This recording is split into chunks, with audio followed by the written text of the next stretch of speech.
நாங்கள் துவங்குவது எப்போவுமே குழந்தைங்கள் கிட்ட தான்.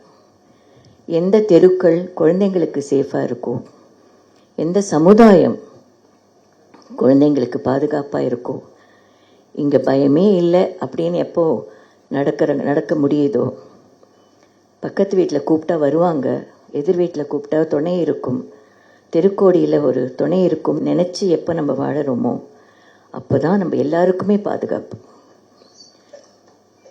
எனக்கு என்ன வந்தது, இது எனக்கு சம்மந்தம் இல்லாத விஷயம்னு எதுவுமே கிடையாது.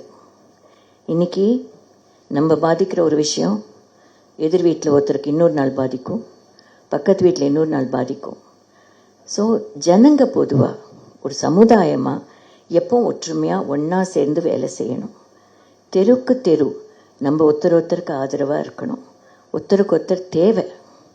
இப்போது அந்த காலத்தில் விஜிலன்ஸ்னு ஒன்று இருந்தது, ஊர்காவல்னு ஒன்று இருந்தது, எல்லை காவல்னு ஒன்று இருந்தது, வயக்காட்டில் காவல்னு இருந்தது. தீப்பந்தம் எடுத்துட்டு கரண்ட் இல்லாத காலத்தில், அந்த காலத்திலேயே அதெல்லாம் அவ்வளோ அழகாக பண்ணியிருந்தப்போ பாதுகாப்பு அப்படின்றது நம்ம நாட்டில் ரொம்ப பெருசாக இருந்தது.